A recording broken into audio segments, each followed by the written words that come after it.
नमस्कार, नवतेज टीवी में आप सभी का स्वागत है। मैं हूं आपके साथ प्रियंका तिवारी। खबरों को विस्तार से जानेंगे। लोकसभा चुनाव का शंखनाद होने के बाद देश की दोनों प्रमुख पार्टियां कांग्रेस और बीजेपी चुनाव को धार देने में जुट गई हैं। इसी के तहत राहुल गांधी की भारत जोड़ो न्याय यात्रा यूपी के रास्ते से होते हुए राजस्थान के पूर्वी जिले धौलपुर में 25 फरवरी को प्रवेश करेगी।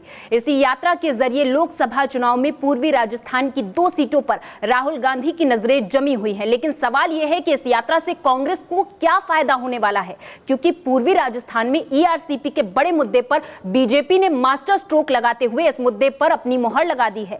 वहीं कांग्रेस के हाथ से यह मुद्दा भी फिसल गया है। 2019 में लोकसभा और विधानसभा चुनाव से पहले राहुल गांधी ने भारत जोड़ो न्याय यात्रा का आगाज किया था। इस यात्रा से राजस्थान में विधानसभा चुनाव में कांग्रेस को जीत तो मिली, इसी के साथ सरकार भी बनी, लेकिन लोकसभा चुनाव में राजस्थान की 25 सीटें कांग्रेस के हाथ से फिसल गई।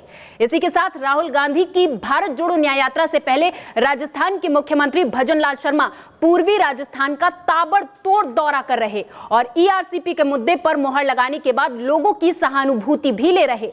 एक बार फिर से राजस्थान में कांग्रेस के हाथ से सत्ता फिसलने के बाद राहुल गांधी न्याय यात्रा के जरिए लोकसभा चुनाव की 25 सीटों पर विजय फतेह करने के लिए जोर लगा रहे हैं। बस आज इस चर्चा में इसी मुद्दे पर चर्चा करेंगे। हमारे साथ न्यूज रूम से लाइव सुरेंद्र सोनी हमारे सहयोगी अधिक जानकारी के साथ जुड़ गए हैं। सुरेंद्र, आपसे समझना चाहेंगे राहुल गांधी की राजस्थान का जो दौरा होने वाला है, राहुल गांधी का राजस्थान का दौरा कांग्रेस को कितना फायदा दिला सकता है? देखिए प्रियंका, लगातार कांग्रेस जो है वो लोकसभा चुनाव का शंखनाद तो वो कर ही चुकी है और पूर्वी राजस्थान से जो है वो राजस्थान प्रदेश प्रभारी रंधावा, गोविंद सिंह डोटासरा, टीकाराम जूली, रफीक खान, अमीन कागजी, प्रताप सिंह खाचरियावास, ऐसे तमाम बड़े नेता हैं जो पूर्वी राजस्थान को साधने का प्रयास कर रहे हैं। तो वहीं दूसरी तरफ बीजेपी ने भी अपना शंखनाद उदयपुर, बीकानेर और जयपुर से कर दिया था। लेकिन अब देखिए कि दोनों पार्टियां जो हैं वो धार देने में किस तरीके से जुटी हुई है। पहले हम बात करेंगे कि राहुल गांधी की मणिपुर से भारत जोड़ो न्याय यात्रा निकलते निकलते अब जो है वो राजस्थान के प्रवेश द्वार पर पहुंचने वाली है, यानी कि कल 25 फरवरी को वो पूर्वी राजस्थान के धौलपुर में प्रवेश करेगी। इसके बाद जो है वो 10 दिन का ब्रेक है, इसके बाद दूसरा जो है वो यात्रा का चरण शुरू होगा। लेकिन यहां पर देखिए कि अब राहुल गांधी किस तरीके से लोकसभा की 25 सीटों को साधेंगे, क्या युवाओं से बातचीत करेंगे, क्या किस तरीके से मोमेंट रहेगा राहुल गांधी का, ये एक सबसे बड़ा विषय रहेगा। लेकिन सबसे खास बात यह है कि अभी भी आप देखिए कि कांग्रेस को जिस तरीके से जो लोकसभा की 25 सीटों पर ठोस रणनीति बनाने की आवश्यकता थी, वो अब तक पूरी तरीके से कांग्रेस ने अपनी ठोस रणनीति नहीं बनाई है। सबसे खास बात दूसरी बात यह है कि जिस तरीके से एक युवाओं का पैनल अब तक आला कमान दिल्ली पहुंच जाना चाहिए था, वो भी नहीं पहुंच पाया है। क्या इन लोकसभा की 25 सीटों में क्या महिलाओं को कितनी जगह मिलेगी, युवाओं को कितनी जगह मिलेगी, ये एक सबसे खास बड़ा विषय रहेगा। लेकिन अब आप देखिए कि जिस तरीके से नहले पे दहला कैसे लगाया जाता है वो भजन लाल शर्मा को अच्छे से पता है। देखिए ईआरसीपी का मुद्दा जब राजस्थान में कांग्रेस की सरकार थी तब यह मुद्दा कहीं ना कहीं बड़ा हावी हो रहा था, लेकिन उस वक्त जो है वो एमपी में बीजेपी की सरकार थी, इसलिए कहीं ना कहीं राजस्थान और एमपी से ऐसा कोई करार नहीं हो पाया। लेकिन जैसे ही मध्य प्रदेश में मोहनलाल यादव की सरकार बनती है और राजस्थान में भजन लाल शर्मा की सरकार बनती है, तो ये कहीं ना कहीं बड़ा मुद्दा जो है वो एक बीजेपी के लिए मास्टर स्ट्रोक साबित रहा। देखिए अब ईआरसीपी के माध्यम से बीजेपी जो है वो लोगों की सहानुभूति ले रही है, लेकिन अब कांग्रेस के पास अब कोई ऐसा कोई खास मुद्दा नहीं है राजस्थान में। हालांकि कांग्रेस के पास ऐसे कई छोटे छोटे मुद्दे हैं, हालांकि वो अगर प्रोग्राम हाईजैक करके इन मुद्दों को अगर बड़ा बनाना चाहती है वो बना सकती है, लेकिन समझ में नहीं आ रहा कि जो ठोस रणनीति बननी चाहिए अब तक वो क्यों नहीं बन पाई है। क्या गलती किसकी, आला कमान की गलती है या फिर प्रदेश प्रभारी रंधावा की गलती है, या जो कांग्रेस के दिग्गज नेता हैं जो बीजेपी में जाकर के पाले में बैठ गए हैं उनकी वजह से कहीं ना कहीं क्या कांग्रेस एक खेमा जो है वो कहीं ना कहीं एक टूटता हुआ नजर आ रहा है प्रियंका। तो ऐसे तमाम चीजें हैं जो कहीं ना कहीं देखने के लिए बड़ा महत्वपूर्ण विषय रहेगा। बिल्कुल सुरेंद्र, आपसे ये भी समझना चाहेंगे कि राहुल गांधी 26 फरवरी से 1 मार्च तक विदेश दौरे पर जाने वाले हैं, वहां पर उनका संबोधन होने वाला है। तो सवाल ये बनता है कि क्या ये ब्रेक लेना जरूरी था, क्योंकि लोकसभा चुनाव नजदीक है। देखिए प्रियंका, आप समझ में नहीं आ रहा है कि कांग्रेस के आला कमान के चीफ सलाहकार किस तरीके से राहुल गांधी को गाइड कर रहे हैं, किस तरीके से राहुल गांधी को दिशा और दशा दिखा रहे हैं। हालांकि मुझे लगता नहीं है कि इस वक्त राहुल गांधी को कहीं विदेश जाने की जरूरत थी। जब वो भारत जोड़ो न्याय यात्रा के तहत जब वो लोकसभा की सीटों पर अगर वो साधना चाह रहे हैं, चाहे वो एमपी हो, राजस्थान हो, गुजरात हो, मध्य प्रदेश हो, तमाम ये जो बड़े स्टेट है, तो यहां पर राहुल गांधी का सिर्फ और सिर्फ फोकस इसी यात्रा पर होना चाहिए था। अब ये किन कारणों से वो विदेश जा रहे हैं, इनका स्पष्टीकरण शायद हमारे पास हम करना भी नहीं चाहते हैं, क्योंकि हमारा विषय सिर्फ और सिर्फ लोकसभा की 25 सीटें हैं और राहुल गांधी की भारत जोड़ो न्याय यात्रा है। देखिए, अब यहां पर जब 25 फरवरी को जब राहुल गांधी जब यहां आएंगे और जब ये दूसरा फेज शुरू करेंगे, तो यहां पर ऐसे कौन से मुद्दे होंगे जिस पर राहुल गांधी पूर्वी राजस्थान की जनता से बात करेंगे। बिल्कुल सुरेंद्र, आपसे ये भी समझना चाहेंगे कि अभी कुछ समय पहले ही राहुल गांधी की मां सोनिया गांधी ने राजस्थान राज्यसभा से पर्चा भरा था और अब राहुल गांधी राजस्थान आ रहे हैं। यहां पर वो अपनी भारत जोड़ो न्याय यात्रा की शुरुआत यहां से भी करेंगे, तो कितना खास रहने वाली है ये यात्रा? देखिए, राज्यसभा पहुंचाने का जो प्लान था वो तो अशोक गहलोत का था। हालांकि अशोक गहलोत उसमें सक्सेस भी हो गए, लेकिन यहां पर अब सबसे खास बात यह कि जिस तरीके से गांधी परिवार को भी इस भारत जोड़ो न्याय यात्रा में पूरी तरीके से हिस्सा लेना था, लेकिन अब आप देखिए कि सोनिया गांधी जो है वो भारत जोड़ो न्याय यात्रा में बहुत कम दिखाई दे रही है। हालांकि बीच में कुछ भाई बहन यानी कि प्रियंका गांधी और राहुल गांधी के बीच में जो मनमुटाव था, उसको लेकर के भी कहीं न कहीं ऐसी तस्वीरें सामने आई थी, जिसको लेकर के प्रियंका गांधी भी भारत जोड़ो न्याय यात्रा में शरीक नहीं हुई थी। लेकिन जैसे ही ये यात्रा यूपी में आती है, तो यूपी में आने के बाद प्रियंका गांधी अपने भाई के साथ इस यात्रा में शरीक होती है। हालांकि देखिए, राजनीति में ये तस्वीरें कितने मायने रखती है ये कोई बड़ा विषय नहीं है, लेकिन सबसे बड़ा विषय यह है कि राजस्थान में अगर राहुल गांधी अगर आ रहे हैं, तो इसको लेकर के कांग्रेस का किस तरीके से रूट मैप प्लान है। देखिए, अब तक इससे पहले राहुल गांधी की भारत जोड़ो न्याय यात्रा से पहले तमाम राजस्थान के आला नेता एक मंच पर आते और एक मंच पर आने के बाद अगर वो प्रेस कॉन्फ्रेंस करके अगर राहुल गांधी के विषय को अगर मीडिया के सामने रखते या फिर जनता के सामने रखते, तो ये बात जो है वो जनता तक पहुंचती कि राहुल गांधी का इस भारत जोड़ो न्याय यात्रा से क्या मकसद है। लेकिन ये तमाम ऐसी कोई तस्वीरें यहां पर हाल फिलहाल नजर नहीं आ रही है। हालांकि मान लिया जाए कि इस वक्त राजस्थान कांग्रेस के आला दिग्गज जो हैं वो धौलपुर में डेरा जमा करके बैठे तो हुए हैं, लेकिन अब आप देखिए कि जिस तरीके से लोकसभा की 25 सीटों पर जो रणनीति होनी चाहिए थी, वो रणनीति अगर कांग्रेस अगर नहीं बना पाएगी, तो प्रियंका निश्चित तौर पर यहां पर पूर्वी राजस्थान की 2 सीटें भी कांग्रेस के हाथ से निकल जाएगी। हालांकि बड़े बड़े मंचों से ये अभी हाल ही में 2 दिन पहले जो है वो प्रदेश प्रभारी रंधावा ने एक बयान दिया था कि भाई भतीजावाद जो है वो कांग्रेस खत्म करेगी। लेकिन बिल्कुल बिल्कुल, धन्यवाद सुरेंद्र इस तमाम चर्चा के लिए। आप हमारे साथ जुड़े और तमाम चर्चा आपने हमारे दर्शकों के साथ साझा की। अगली खबर की ओर रुख करेंगे। जयपुर शहर को स्वच्छ और सुंदर बनाने के अभियान के तहत नगर निगम जयपुर हेरिटेज की ओर से द जयपुर प्रोजेक्ट के तहत सड़क किनारे दीवार पेंटिंग शुरू की गई है, जिसे खासकर स्कूली बच्चे सजा रहे हैं। दरअसल शहरवासियों को नगर के सफाई अभियान में साथ जोड़ने, कलात्मक सीमाओं को फिर से परिभाषित कर विरासत के संरक्षण के रूप में जोड़ने के लिए इसका एकमात्र लक्ष्य रखा गया है।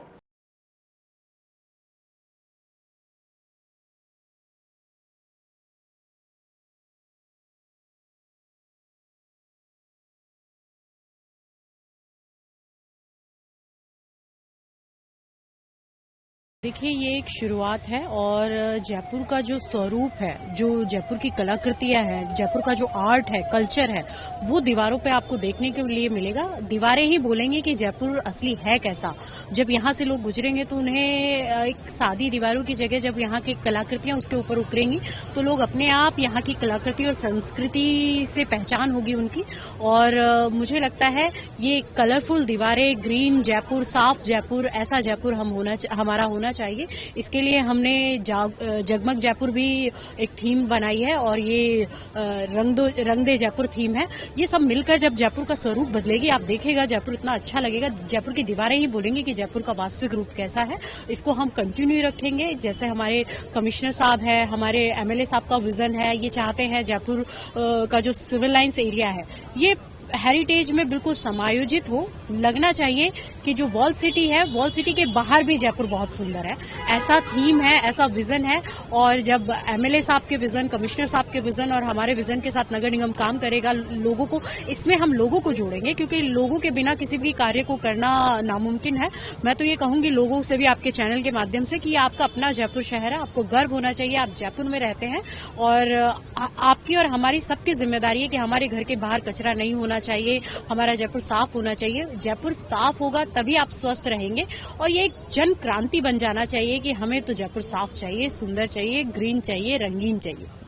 हेरिटेज की लोकप्रिय मेयर श्रीमती मुनेश गुजर जी और कर्मठ आयुक्त श्रीमान अभिषेक सुराणा जी के नेतृत्व में नए जयपुर के स्वरूप को आगे लाने के लिए आज एक महत्वपूर्ण शुरुआत हुई है। यह शुरुआत हमको देखने में छोटी सकती है, लेकिन यह उसी तरह से कि कोई भी छोटी शुरुआत का अंजाम बड़ा होता है। मंजिल जो है वो ये है कि जयपुर एक दिन का मतलब साल भर में क्लीन सिटी नंबर 1 होना चाहिए। तो उसकी शुरुआत आज से हुई है। और आपने देखा होगा कि जनता के लोग पहली बार इस तरह से शामिल हुए हैं और इस तरह से मेयर और आयुक्त एक साथ खड़े होकर के काम करवा रहे हैं। इसमें जनता और मीडिया, इन दोनों का साथ जरूरी है। जयपुर से सुंदर कोई शहर नहीं है। अगर सबका साथ मिलेगा तो ऐसा विकास होगा सबके प्रयास से कि हमारे जो 300 साल पूरे होंगे जयपुर के, उस समय इसके रंग ढंग को सारी दुनिया में सराहा जाएगा।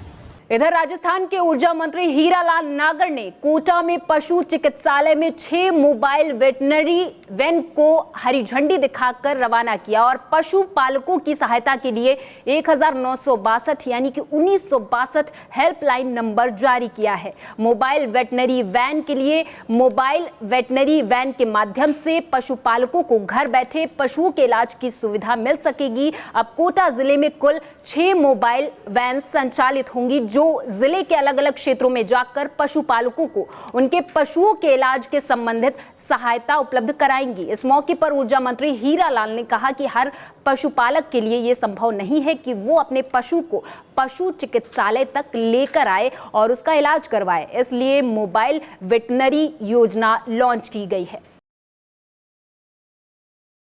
देखिए, हमारा देश में कई पशुधन इलाज के अभाव में जो अपनी जान गंवा देते हैं और उनको कहीं कोई कैजुअल्टी होने पर, किसी तरह की उन्हें गंभीर बीमारी होने पर उन्हें लेकर के और निश्चित हॉस्पिटल में आना संभव नहीं है।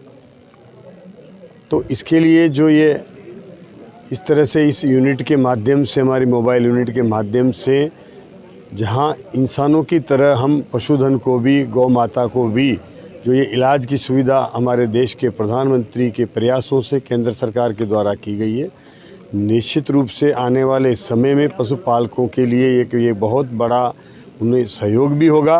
1962 कॉल सेंटर स्थापित करके 1962 वेटनरी मोबाइल यूनिट पूरे राजस्थान में भारत सरकार की सहायता से 536 वाहन मिले हैं और कोटा जिले को इसमें 6 वाहन मिले हैं। आज माननीय मुख्यमंत्री महोदय द्वारा राज्य स्तर पर समारोह OTS में करके और उपरोक्त मोबाइल वेटनरी वाहनों को हरी झंडी दिखा के रवाना की जाएगी। मुख्यमंत्री भजनलाल दौरे की तैयारियों को लेकर प्रदेश उपाध्यक्ष जितेंद्र गोठवाल करौली पहुंचे, जहां गोठवाल ने सभा स्थल हेलीपैड का जायजा लिया, साथ ही पुलिस प्रशासनिक अधिकारियों से चर्चा की। इस दौरान सपोट्रा विधायक हंस राज मीणा, करौली विधायक दर्शन सिंह गुर्जर, जिला अध्यक्ष ब्रिजलाल डिकोलिया, जिला कलेक्टर नीलाभ सक्सेना, अतिरिक्त पुलिस अधीक्षक सुरेश जैफ, जिला मीडिया प्रभारी मुकेश सलोत्री, जिला महामंत्री धीरेन्द्र बैसला सहित अन्य प्रशासनिक अधिकारी मौजूद रहे।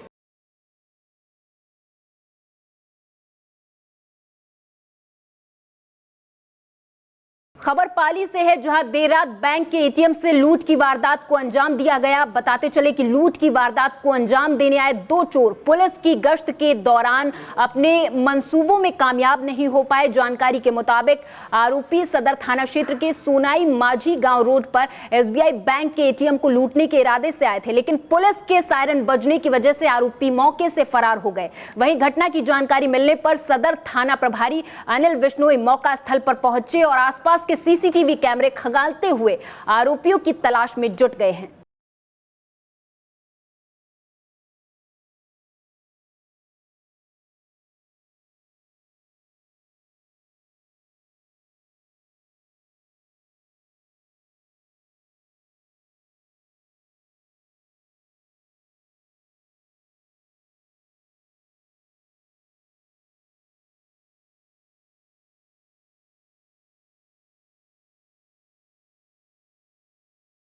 अलीगढ़ में आज दोपहर एक तेज रफ्तार कार डिवाइडर से बुरी तरह से टकरा गई, जिससे कार सवार एक बच्चे समेत 2 लोगों की मौत हो गई है। वहीं हादसे में 3 लोग गंभीर रूप से घायल हुए हैं, जिन्हें इलाज के लिए मेडिकल कॉलेज में भर्ती करा दिया है। यह हादसा अलीगढ़ के थाना गभाना क्षेत्र के दिल्ली अलीगढ़ कानपुर नेशनल हाईवे 91 पर पेराई मोड़ के पास हुआ है। बताते चले कि हादसे के बाद मौके पर पहुंचे लोगों ने इसकी जानकारी पुलिस को दी, जिसके बाद पुलिस ने घायलों को इलाज के लिए अस्पताल भेज दिया है।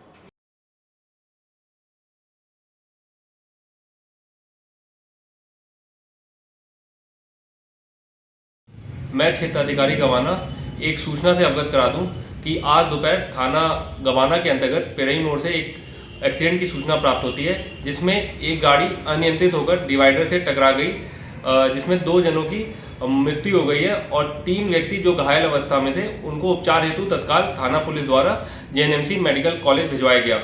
लॉ एंड ऑर्डर की कोई समस्या नहीं है, आगे की विधिक कार्रवाई प्रचलित है। खबर जयपुर से है, जहां कल जोशी मार्ग जोटवाड़ा इलाके में पीएनबी बैंक में लूट के इरादे से 2 बदमाश दाखिल हुए और हथियारों के बल पर लूट की कोशिश की। इस दौरान बदमाशों ने बैंक कैशियर को गोली मार दी, जिसके बाद घायल कैशियर को ट्रॉमा अस्पताल में भर्ती करा दिया गया। वहीं हंगामा होने के बाद फरार होने की कोशिश कर रहे एक बदमाश को भीड़ ने हालांकि पकड़ लिया, जबकि दूसरे आरोपी को पुलिस ने गिरफ्तार कर लिया। अब इस पूरे मामले में डीसीपी वेस्ट अमित कुमार ने पत्रकारों को बताया कि आरोपियों ने पूछताछ में कई अहम चीजें कबूली हैं। उन्होंने बताया कि दोनों आरोपी आदतन अपराधी हैं, जो पहले भी 2 इलाकों की बैंक में चोरी की घटनाओं को अंजाम दे चुके हैं।